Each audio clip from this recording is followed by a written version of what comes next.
And this kind of thinking started to annoy me. And I wanted to turn this around for myself, and I did.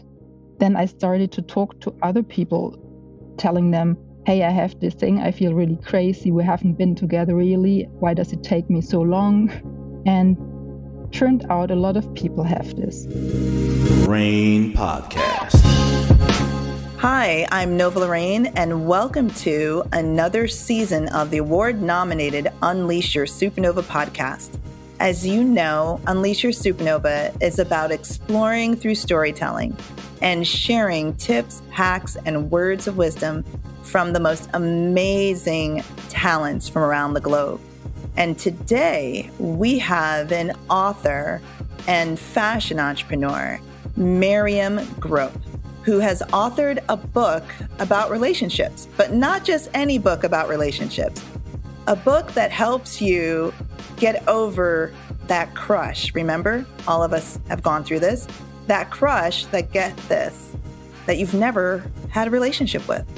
So we're going to dive a little deeper on that because we know how much relationships or the lack of or broken ones can affect our creativity and our productivity. And as creatives and entrepreneurs, we want to find all the tools we can to help us be as productive as possible. So without any further ado, let's welcome Mirjam. Hi, Mirjam. Hi, Nova. Thank you for this beautiful introduction. And hi, everyone. Hi from Berlin. We are in a beautiful late summer here in Europe. And I'm super excited to be here and look forward to our conversation. Yeah, I'm excited to have you. And also, thank you for joining us all the way from Berlin. And I want to make sure that I pronounced your last name correctly. Can you say it for our listeners? Yeah, in like German pronounce, it's Grupp. It's like group, but the German way. So it's with a short U, so Mirjam Grupp? Yes. Okay, great. So I want to make sure when our listeners are looking for your book, they have that, and it's Grupp. And Mirjam is actually spelled with a J, guys. So it's Mirjam. So when you're looking for her book, make sure you have the spelling right, okay? So I want to explain to our listeners that for our second season, we're doing things a little differently. We're going to open up with stories, and then we're going to switch the mic, and then you're going to ask me questions instead of me doing all the asking. And then we're going to round it out with our listeners' questions. We're going to take questions from our listeners and see what they would like to hear from you. So let's dive in. Would you like to share the name of the book with our listeners? Yeah, the book is called An Almost Love Story, whereas the almost is crossed out, because the book is all about turning almost love stories into full love stories with ourselves. That's amazing, by the way. Yeah, I found that it's based on my own almost or full love story. And what I found is that falling deeply in love with someone, or that crush, not a crush, but that huge crush, can really ignite profound change. That happened for me and for the people whom I interviewed for the book. I dive briefly into my own story. I was in my beginning 30s feeling I felt like a big failure, how my life looked like. From the outside, it looked very well, but I felt like I didn't have met my soulmate yet. I didn't travel enough. It was a long list of I didn't. And the biggest I didn't was I didn't follow what I had always wanted to do, namely writing a book, expressing myself more creatively. And to escape this state, I went on an escape. You could call it a city trip across Europe, but it was an escape. And there I met a man. And when I met him in this one night, something shifted. And looking back from now, I can tell that it was one moment where everything what I said and felt and did became aligned. It was really a miracle because it lasted when I went back to Berlin. This state of being, life suddenly looked for me beautiful and full of possibilities. the man lived in Paris, and a story started where we saw each other again from time to time, but he didn't want to be with me. However, what stayed with me was this feeling of how it feels to be me. I'd say I was reminded of what is possible for me and how I want to experience my life. But on the other hand, him not wanting to be with me confronted me with my deepest insecurities, like as deep as I felt good, as deep as I felt insecure.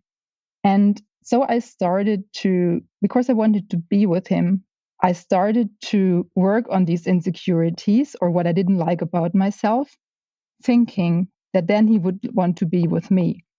And now I make a cut because what I want to say is that almost lovers for me are catalysts, but also vehicles for profound change, for becoming whom we really are.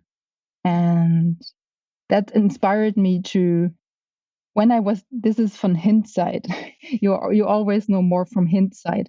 But while I was in the process, I searched for books or for literature, for something that could tell me why this person I thought I felt so myself with, that should be the man of my life, no? Yeah. Why he isn't, why life is so unfair to give me this person and then take it away from me. But now I realize life is not unfair, but what the only things I could find online were heartbreak quotes, people being very sorry and heartbroken because this special, even if this special person doesn't want to be with you, who else? And this kind of thinking started to annoy me. And I wanted to turn this around for myself, and I did. Then I started to talk to other people, telling them, hey, I have this thing. I feel really crazy. We haven't been together really. Why does it take me so long? And turned out a lot of people have this. So let's stop there for a second, Yeah. because I think there was a lot that was shared and I'd like to touch on it. So the name of the book is Almost Love Stories, and almost is crossed out. And Mhm. as you explained that you feel these almost love stories are really true love stories for ourselves that allow us to fall in love with ourselves. Is that where you're? Yes. I also believe that in the moment you fall in love with someone, you also fall in love with yourself. It's just, yeah, it happens in the very Mm. same moment. And Oh, so it becomes very clear if the other person doesn't want to be with you that it's two things that happen. Yeah. interesting. So as you are in the process of falling in love, you're actually experiencing loving yourself at the same time, right? So it's not just the Yes. person loving you that you're feeling, you're actually falling in love with you, Yeah. which I could see why it would be so hard to deal with a breakup or an almost, because you're like, well, wait a minute, everything was going so good. What happened? You know, we were on this path, and then now the rug is pulled from under us and we're lost and we're falling and it's painful. So that's really interesting. I never saw it like that before. I love how that's presented. Now, would you say that is the same no matter if you actually physically were in a relationship with someone over time, or it's just this relationship that almost happened but it doesn't, but the all the feelings were the same and just as intense and maybe even more? Would you say that process of falling in love with yourself at the same time is still there even with the physical relationships? Yes. I believe it's the same. It's just, and you said it, I just want to jump on something that you just said because it was so precise. You said that when this other person is leaving, like in almost love stories, you feel like that you are also not only losing this person, but you are losing the person you suddenly became yourself, like this Mm. beautiful person. And that's what I meant with falling in love with yourself through this person in real relationships, romantic relationships. I feel we have other things to work on, or like that challenge us to become more of ourselves. But it's exactly the same. We fall in love with the other person and we fall in love with ourselves. I have the feeling that if it's a real relationship with someone, that it's also more about the other person, about loving someone, more asking, what do you want? But this is a topic for another book. Right, right. So for the almost love stories, Yeah. it doesn't include all the layers that would be involved in an actual real time in-person relationship. And but it's such an interesting perspective because when you think about it, when you do meet someone that you like or you have a crush on, right? And we could all reflect to this. All of a sudden, you are dressing better, the hair is looking cuter, the makeup is done, or the haircut is timed just right, whatever. And you are really taking your how you feel about yourself and how you look to the next level to continue to level up, so to speak, to match this newfound feeling, this new high that you have. And you're feeling really good. You're like, yeah, I know I got it going on. I know I'm looking good. You may start eating better, exercising more. And it's all as a result of these internal emotions that have been tapped into by this other person. Mhm. And in some instances, this other person may not even know Yeah, true. that you are crushing on them. Like they may not even know that you got the Google eyes every time, you see them pass by, but you know this and it's very real for you. I mean, the butterflies kick in, the nervousness kicks in. You might even get clumsy when they're around you and they could be absolutely clueless. And there would be times where they would be made known of these feelings. And then for some of us, maybe they're actualized for a short moment in time before they go away. Or for Mhm. others, they're rejected right off from the start. Either way, it's painful, right? But I think if we understand the process of what's Mhm. happening, if we understand that even if they go away, the person that we've become is literally still here, right? Yes. And we didn't go anywhere. That person, those feelings of admiration and a giddiness and excitement and joy, whatever those feelings are, that it started within us. So if we could kind of separate the two and still hold on to that person that we've just stepped into or created, and I think it would be easier to let go of that crush, right? It'll be easier to heal because you didn't lose as much as you thought you did. That's sort of how I'm looking at it. It's exactly how I am looking at it too. And I feel that it's really important that more people can look at their own experiences in that way, that nobody can evoke something within you that is not in you, or like, yeah, Mhm. it's just, I feel that you get a holistic glow up, like from life, that shows Yeah. you whom you can also be. And now I want to erase the also and say whom you really are. And love, as you said previously, is the biggest force. And sometimes we don't have access to love ourselves because of different reasons. Then sometimes we need kind of a miracle like this, but then we should also, I feel, take this miracle and make it our own, not Oh, I and love that. detaching from the other person, but really surfing on this feeling and trying to maintain it or just have it and remember when you feel bad again, like, oh, this is who I am also. This is who I can also be, and then navigate or calibrate back towards that and search and take it as the start for in 2020 the word healing is Yeah. very often used, so let's use it because we are in 2020 as a start for healing. Hmm. So look at these almost love stories instead of it being a broken heart or a loss or a hole in our heart, whatever you want to call it. Really embrace it as a miracle because we got to see our authentic selves, right? Like we got to taste that, see it, experience it, fall in love with ourselves, and to sort of try to find a way to maintain that or go back to that.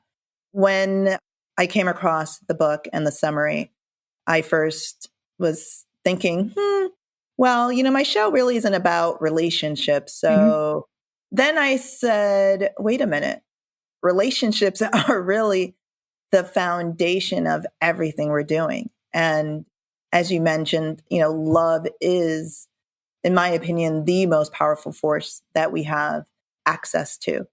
And when we are feeling a lack of love or feeling lost in the moment due to a broken heart, then can we actually be creative or be productive or be effective in anything that we're trying to do?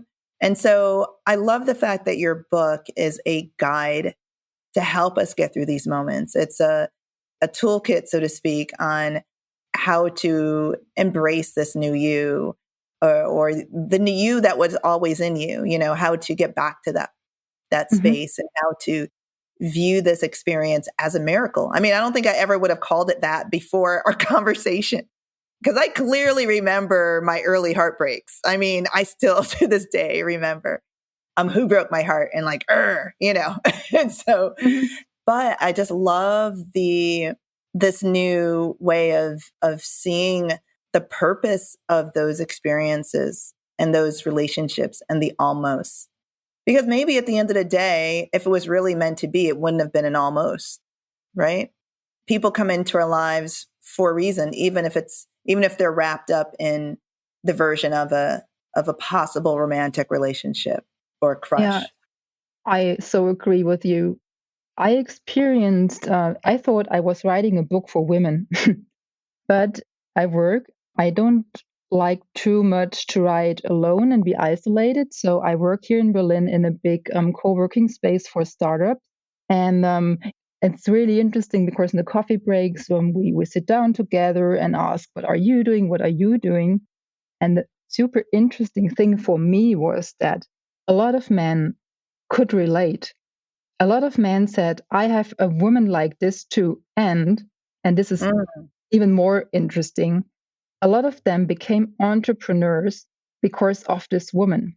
They canceled their jobs. They were not happy with, And I feel that those people, not everyone we have a crush with again, but people who really bring out the best in you and then don't want to be with you, they are often responsible without knowing it for shifts that set us on our life/professional real path. So I found often the mainly young founders were sparked by a woman they couldn't have. Yeah. Yeah. No, it's amazing what inspires us, right? Yeah. It's amazing what brings out the best of us and what is meant to be, like you said, the spark to beginning or continuing on our purpose in life. And maybe it's a book, maybe it's a mentor, or maybe it's a love that never came to be. And I had no idea. I had no idea that so many founders, at least, obviously in your experience, all these founders, or a good number of them, were inspired through an almost love story. And so now it makes me wonder, out of all the millions of entrepreneurs around the world, what's the love story behind their businesses, or almost love stories behind their businesses? So that would be a cool other book as well. Or a survey we could launch. Yeah, that would be a really fun survey. Mm-hmm. So how many of you have had broken hearts before you launched your business? Yeah. So I also want to touch on the fact that not only are you an author and haven't, written this incredible book to really help others, you write for television and German crime shows, and you also are launching a fashion line soon. Can you go into a little bit of both of those projects?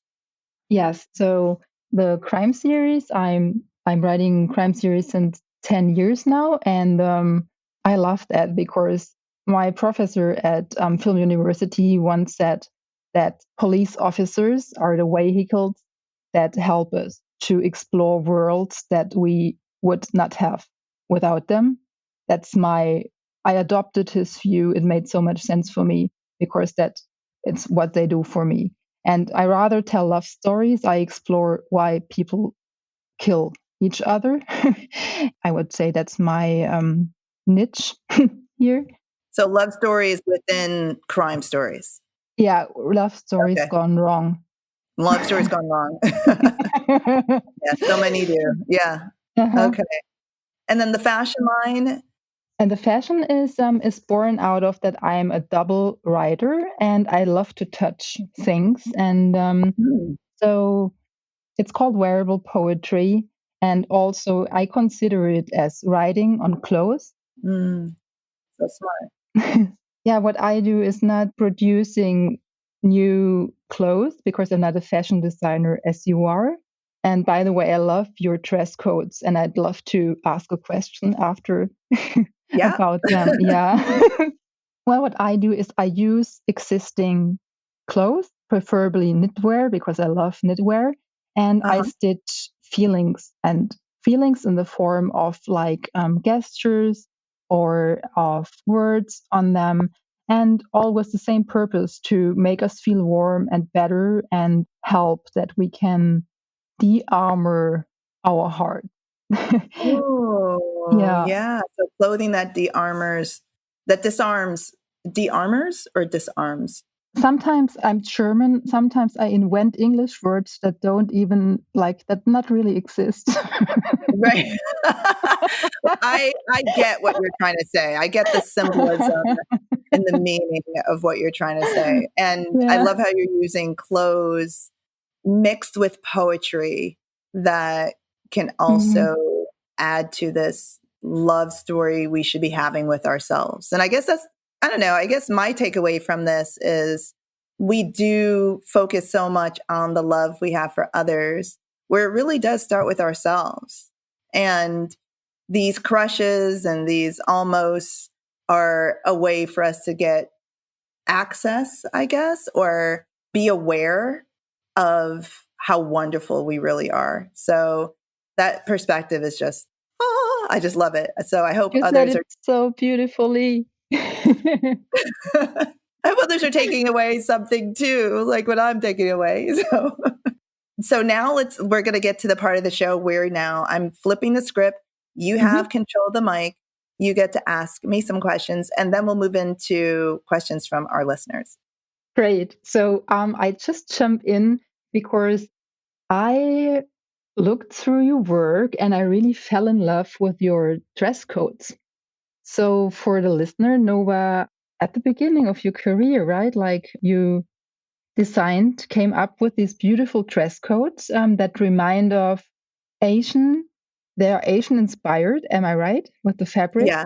Yeah. A lot of the fabric is, Asian inspired. That's correct. And for me, they're also poetry because when I saw them, they are making feminine and strong women. So two essences, feminine and strong, come together in all of the models that I saw. I want to touch them. I have to come over to the US soon. And my question is, what was your inspiration? How did you imagine them? For me, when I design, it really starts with the fabric. And I gravitate towards textiles that are more embellished, that have a lot of rich color, handwork, maybe beading or embroidery or some other form of stitching. Something that when you touch it, it's going to evoke an emotion. And a lot of Asian fabrics explore texture and rich jewel toned colors. And there's so much emotion I feel in colors. And I think we really, in general, overlook the power that clothing really embodies as it relates to a communication tool for us and how it makes us feel and what it expresses of who we are at that moment in time. And fabric is a language to me. When I walk into a textile store and I am looking at a bolt of maybe silk or embroidered cotton, it Mm. speaks to what it wants to become. And at the time when I first started designing, I really wanted to help empower women to feel beautiful from the inside out. And I felt that it started with the fabric that's touching their skin all the way through the outer part of the garment, which most people see. And I wanted to use clothing and silhouettes and shapes to really evoke that feeling of beauty and of strength and help them feel more confident when they walk in a room, because it's reciprocal. Just like when you were explaining, the love story is reciprocal. When we're loving someone else, we're experiencing us loving ourselves. I feel it's the same thing when you walk into a room and someone, shows you that look of admiration, you start admiring yourself. And the more tools that we have to do this, the more in love, so to speak, we become with ourselves. And so for clothing and fashion, for me, it was all about empowerment, but bringing in the beauty of what nature provides in our textiles with Mhm. the power of psychology and human behavior as well. Yeah, which is what you studied also, right? I Yes. I read. And now it makes so, after what you told, how you approach your designs, it makes so much sense to me. I mean, it already made sense to me, but now it makes even more so sense to me, because I feel that how you described what clothing does for us, if we let it, if we choose the right materials that we really feel with our skin. It's like a Yes. treat we give to our skin. And I loved how you describe this aspect, because it's so important. If a material is like scratchy or itchy, then we don't feel good, even if it looks good. Right.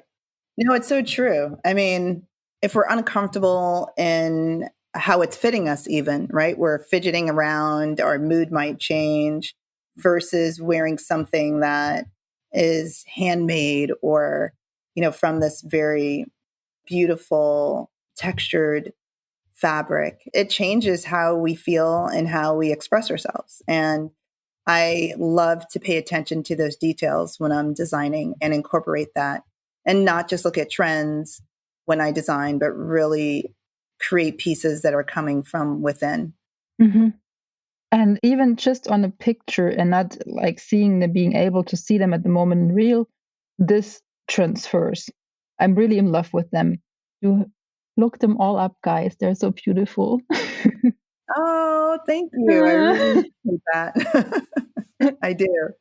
And I'd love to ask a question that jumps on this question, because I Yeah. realized that also, even like when you started your own entrepreneurial journey, you right away, like very early, started with Rain Magazine to empower and feature others. And I find it really admirable, because I try to, let me think about the good sentence, how I wanted to put it, because you empowered others while you were still figuring it out for yourself. I find it amazing. Can you speak a little bit about that? Yeah. I never thought about it like that. So now I'm like, ooh, what was I doing? What was I thinking? No, I truly was inspired by Rain based on my own experience as a creative, trying to turn my love of fashion into a sustainable business. Hmm. And the frustrations that I felt, the disappointments that I experienced, and I didn't have a network or deep industry contacts or a well of limitless resources in terms of finances. And so I was learning as I went on. And I was very fortunate to have all the amazing opportunities that came to me. Very grateful. And I believe that if you believe in yourself, no matter how long it takes, things will work out in your favor.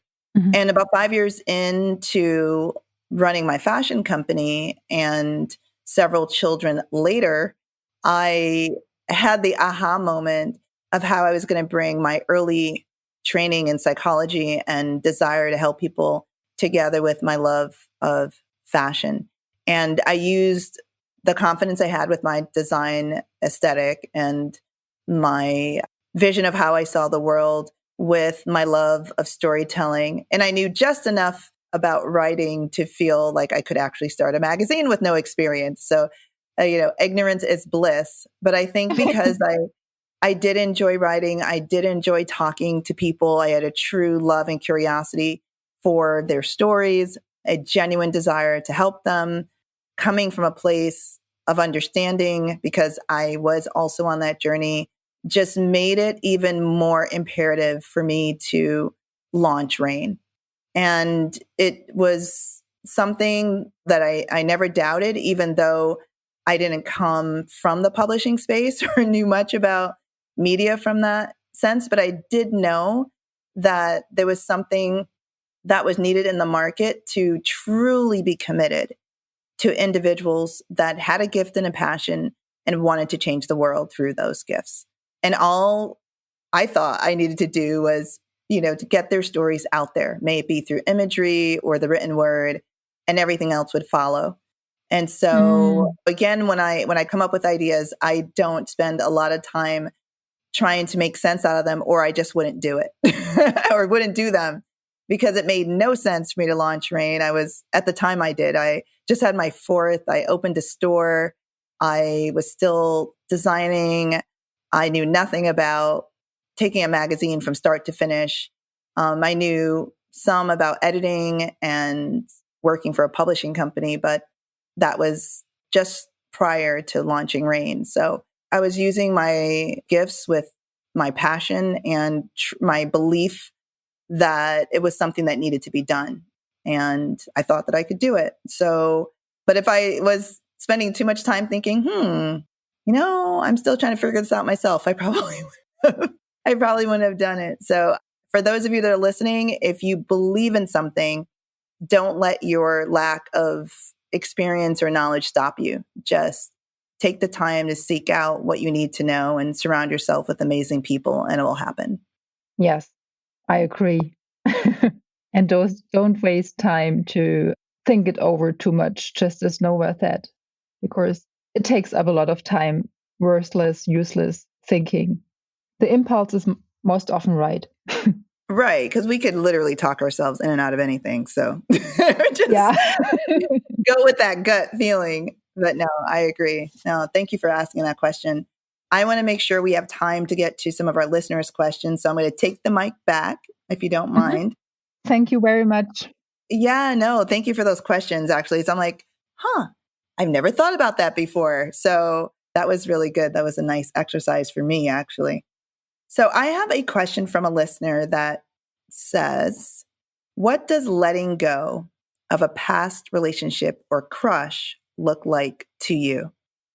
Mm, Me personally, I struggle or I try to not use the word letting go or the expression because if I focus on letting go, I don't.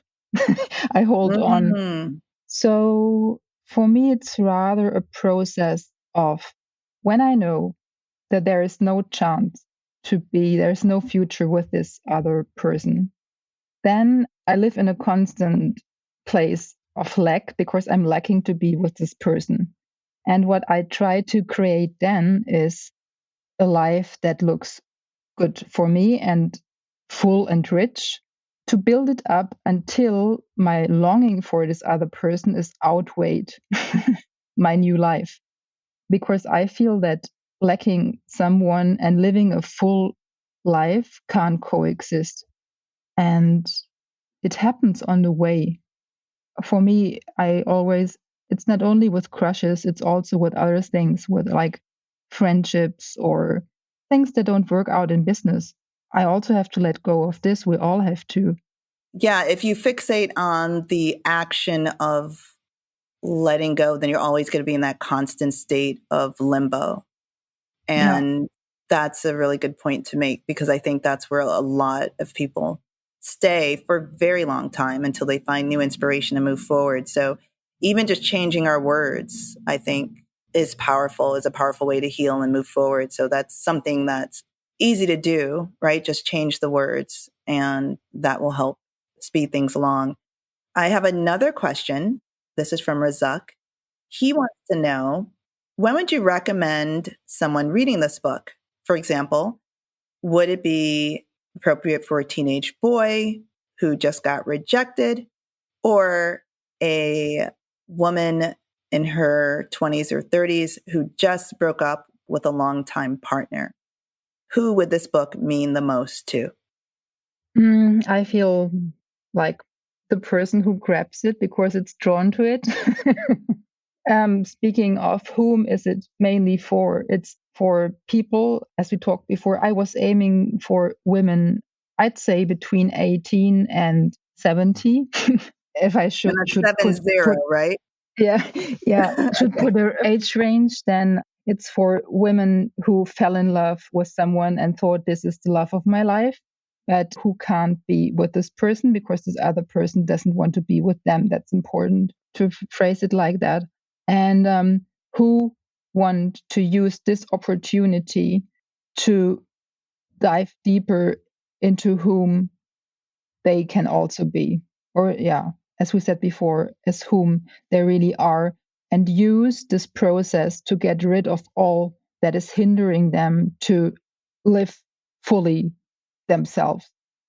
Yeah, no, I really like how that was stated, because I too think it's a universal read. It's a book that anyone even going into a relationship can read and get insight well ahead and be more prepared for what's to come. And also in the beginning of the interview, you mentioned that you sought out to write this book for women, but then as you were working on your other writing projects and inquiring with the men around you, you realized that this very topic that you were writing about was the very thing that motivated them to level up in their lives, so to speak. And so I think that anyone can benefit from the book, but an important nugget that I took away from what you just mentioned was whoever's drawn to it really should be the one reading it. So you'll know, if you're listening to this, you'll know if it's meant for you, if you want to learn about new ways to, I guess, grow and develop self-love. And I think we are all always on that pursuit of more self-love. Yeah. Yeah, it's wonderful. I think it's a really original and powerful topic to share insight on. And we can all benefit from it. And even those of us that have long since moved on, now we have at least a positive reason or positive spin around that broken heart once upon a time. So, or love lost or almost had. Yeah. So, yeah, no, it's great. Thank you so much, Mirjam, for joining me all the way from Germany. I know your schedule is really busy as you prepare to release the book and continue to work on your different writing projects with the TV shows that you are working on, in addition to launching a fashion line. So, yeah, end of September. Impressive. I'm really excited. Yeah. So the name of the collection, did you say it's Wearable Poetry? Yes, exactly. Wearable Poetry. And if someone wanted to continue to follow your journey, get the book, or experience one of these beautiful sweaters that you're about to launch, how would they do that? You can find all on bymirjam.com. And there I'm posting all updates. Oh, okay. So it's just your first name.com? Yeah, bymirjam.com. Oh, bymirjam.com. So by exactly. Mirjam, as Mirjam with a J, Mirjam.com. Exactly. Yeah, love that. Okay, that's easy enough. Thank you so much, Nova. Yeah, thank you. I enjoyed being with you. Yeah, I love modern techniques that we can just be together. Right there. Thank you for all these wonderful technologies to allow us to share and connect Yes. across the world. Yeah, no, I'm very grateful to have had the opportunity to speak with you and learn more about the book and your perspective and all the wonderful insights that you have to give. I look forward to staying connected with you Me offline too. as well. And I hope our listeners, actually, I know our listeners have taken away things to share with those around them and hopefully also to help them on their journey. So thank you again. And thank you to our listeners for participating, asking questions, and also don't forget to tune in for the next episode of Unleash Your Supernova. We'll release new shows every 2 weeks, and you can find the list of all of our previous shows on all your favorite podcast platforms, as well as the podcast link on rainmagazine.com. If you have any ideas or suggestions, connect with me on Instagram or LinkedIn. And on Instagram, you can find me under the handle Nova by the Sea. All right, guys, until next time. And it was so much fun as usual. And thank you again, Mirjam, for all the wonderful words of wisdom you shared with us today. And until the next time we connect. Bye, Nova.